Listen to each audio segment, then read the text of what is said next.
Je suis trop contente de vous retrouver aujourd'hui pour cette vidéo. J'ai attendu à fond le livre dont je vais vous parler. J'avais trop hâte. Vous connaissez mon amour pour les livres outils, pouvoir focus sur certains éléments, pouvoir ajouter des choses à l'intérieur, le rendre encore plus riche, encore plus vivant, un peu comme des modes dans les jeux vidéo. Et je vous avais parlé de mon chouchou absolu, Bourg et Cité mémorable, qui est un énorme livre, un énorme pavé, il est super lourd, qui vous permet en fait de générer des villes à l'aide des centaines, milliers de tables aléatoires qu'il y a là-dedans. Je ne sais pas combien il y en a, mais il y en a vraiment beaucoup. Alors pour rappel, celui-ci vous permettait de faire des villes qui vont du hameau, donc le tout petit truc avec 2 bicoques et une taverne, jusqu'aux plus grandes capitales. Et en fait, ça vous pousse à tout le temps avoir des choses qui sont très originales parce que les tables aléatoires ont tendance à se recouper entre elles, dans le sens où, par exemple, si à un moment vous avez une ville où vous tombez sur le fait qu'elle soit très mal famée, qu'il y ait beaucoup de problèmes dedans, et bien sur les tables aléatoires suivantes, il y a certains morceaux de la table aléatoire qui vont être bloqués puisque ça va pas correspondre. Du coup, vous avez tout le temps des choses qui sont en synergie les unes avec les autres. Ça marche trop bien, ça change vraiment vos villes. Il y a tout le temps des ambiances, des problèmes, plein de choses. Alors, petit rappel pour celui-là et les prochains dont je vais vous parler, c'est pas réservé à Donjons et Dragons, ça marche pour tout ce qui est univers un peu médiéval fantastique. La magie est pas obligatoire, on peut même ne pas l'utiliser dedans, donc voilà, tout ce qui est médiéval en fait, ça va être fonctionnel à fond. Dans mes livres outils, je pense que c'est potentiellement mon préféré, alors je m'en sers pas spécialement en jeu parce que c'est assez long, il y a beaucoup de tables aléatoires, ou alors juste pour piocher quelque chose, mais j'aime bien des fois un peu avant la session, si je sais que mon perso va se rendre dans une ville, bah prendre un peu le temps de la créer et aussi profiter de cet instant création qui est hyper intéressant. Mais aujourd'hui, on va parler de son petit frère qui se nomme Destination Dangereuse, qui est tout aussi énervé en taille, on va pas se mentir, qui était en financement participatif. D'ailleurs, je vous rappelle que si vous aimez les livres outils, il faut pas hésiter à participer à ces financements-là parce que c'est une maison d'édition qui est jeune et quasiment bénévole. Donc voilà, pour pouvoir sortir les livres, ils ont vraiment besoin de ces financements. Donc si ça vous plaît, n'hésitez pas à les aider parce que plus ils y arrivent, plus ils peuvent en sortir. Donc voilà, logique. Et donc celui-ci est arrivé, il sent bon le livre 9.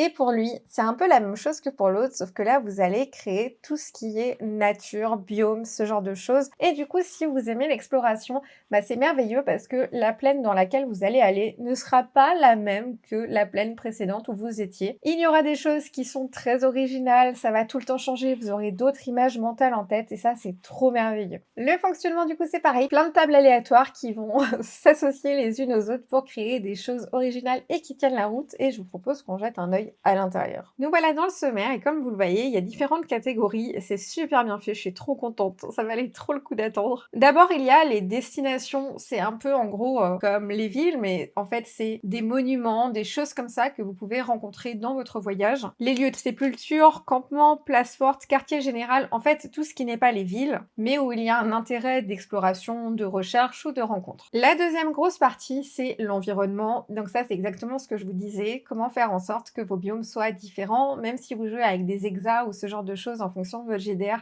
ça va marcher à mort. Et du coup, vous avez un peu tout, milieu aquatique, côte désert, autres plans, forêt, montagne. Autres plans, je suis super contente parce que je pensais pas qu'il y aurait ça dedans et franchement, c'est trop une bonne idée. Ensuite, nous avons les dangers. Alors, c'est des choses qui sont plutôt génériques, du coup, vous pouvez les coller avec n'importe quel jeu de rôle. Une très bonne idée. Il y a aussi objets et magie si vous vous en servez. En partie 4, on a des antagonistes. Ça peut être de bonnes idées justement pour un peu changer vos aventures ou si vous êtes un peu en manque d'imagination, ça peut complètement vous débloquer. Et dans la partie 5, comme on avait sur l'autre livre, il y a des zones qui sont déjà pré-générées, donc de temps en temps, si vous êtes en jeu et que vous n'avez pas le temps d'utiliser les tables aléatoires, vous piochez dedans et vous aurez quelque chose qui est original. Je vous propose tout simplement de prendre un exemple dans chaque catégorie, comme ça vous voyez un peu ce que ça donne, je pense que c'est une bonne idée. On va essayer avec le lieu de sépulture et on va voir un peu les différents types de tables aléatoires qui sont proposées. Comme d'habitude, vous n'êtes pas obligé de tout utiliser, vous pouvez prendre uniquement les données qui sont importantes pour vous dans votre solo. Là, on vous propose le type de lieu de sépulture, donc tombeau ou cimetière. Encore une fois, comme je vous le disais, il y a des petites notes. Par exemple, si vous tombez sur cimetière, il y a marqué ignorer la section tombeau de ce chapitre et aller directement à la section cimetière. Donc les tables sont toujours connectées entre elles pour que vous ayez des choses cohérentes. Ensuite, on a l'emplacement du lieu de la sépulture. Exemple, à l'intérieur de la communauté, ça peut être aussi à une journée de marche. Ensuite, on a tombeau, donc si vous étiez tombé avant sur tombeau, la structure, l'ancienneté, c'est plein de précisions, c'est ça qui est trop bien,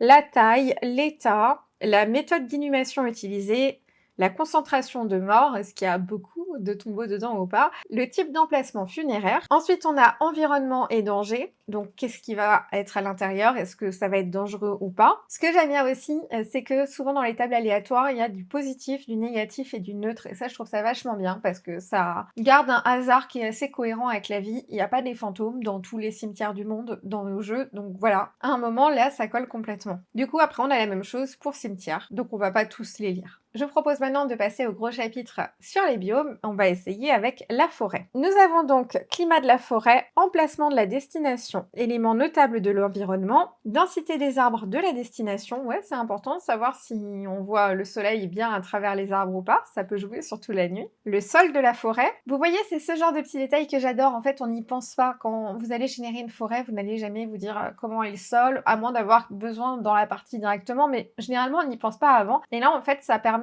des fois de débloquer des idées, débloquer des choses qui vont arriver plus tard. Par exemple là, si vous avez Broussailleux, ça veut dire qu'on peut peut-être considérer que ce serait en Donjons et Dragons un terrain difficile. Ou alors dans un jeu plus narratif où ça va pas compter, quand même pouvoir raconter que votre personnage, il s'est abîmé le pantalon, qu'il a mal au tibia à force, et ça peut jouer un petit peu dans votre histoire. Ensuite, on a météo récente, qui est aussi classée en fonction de la saison à laquelle vous êtes en train de jouer, parce que bien sûr, en hiver et en été, ce sera pas la même chose. La météo actuelle, la faune locale, les dangers liés à l'environnement. Alors là, vous voyez dans les dangers, par exemple, dans ce que je vous disais avant, vous avez ours, donc ou ours noir, ours brun ou ours polaire, par exemple. Et c'est quelque chose que vous retrouvez dans la majorité des jeux de rôle de cette époque-là. Vous avez ensuite la possibilité de peupler, en fait, cette forêt. Donc là, vous avez des monstres dépourvus d'intelligence, des monstres intelligents. Là, on est sur une table avec un dessin. Les bêtes non menaçantes.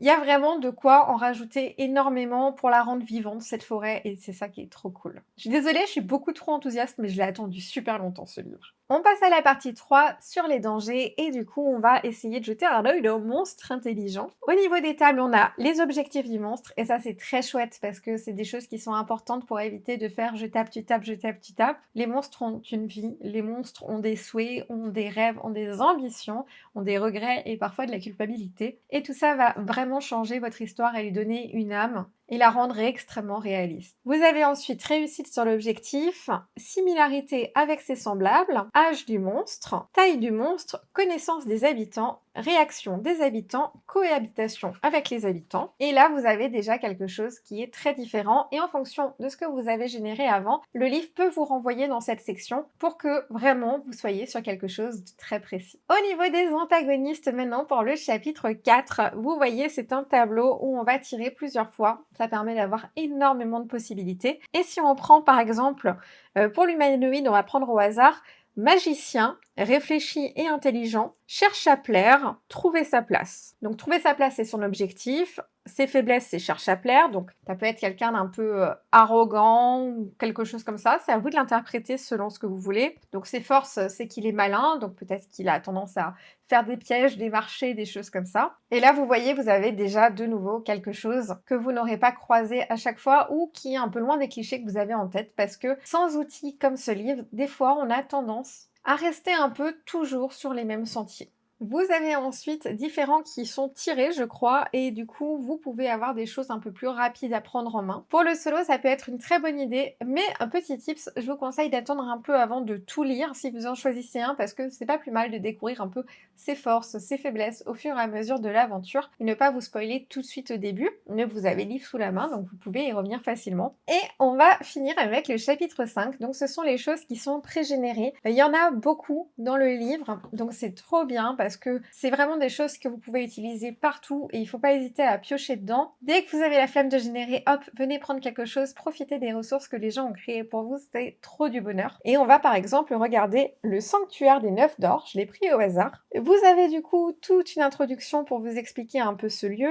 des petites suggestions pour le rendre encore plus mémorable, l'histoire du lieu, vous avez un plan ici, les différents pièges, les secrets, les choses comme ça que vous pouvez y trouver, l'environnement l'environnement dans lequel il est et les dangers qui vont donner du fil à retordre à votre personnage. Bien sûr, si vous êtes en solo, l'intérêt d'avoir plein de tables aléatoires comme ça, c'est de ne pas tout générer au début. C'est-à-dire que vous pouvez tout à fait générer le lieu, générer ses spécificités, générer les monstres qui y vivent ou les animaux pacifiques, ce que vous voulez. Mais par exemple, dans le cas de pièges ou de particularités dangereuses ou d'antagonistes, ça peut valoir le coup d'attendre le moment de la rencontre que les cartes de Solothésie vous auront amené au fur et à mesure de votre aventure pour venir sélectionner à ce moment-là dans la table aléatoire ce que vous allez avoir. Si vous hésitez à le prendre, je vous conseille de l'acheter. Vraiment, s'il y a un où il ne faut pas hésiter, c'est celui-là, c'est comme Bourg et Cité Mémorable. Je m'en sers tout le temps. Avec d'ailleurs le troisième de chez eux qui me sert le plus, c'est celui sur les potions. J'avais fait une vidéo dessus. Je vous mettrai le lien en description si vous voulez la voir aussi.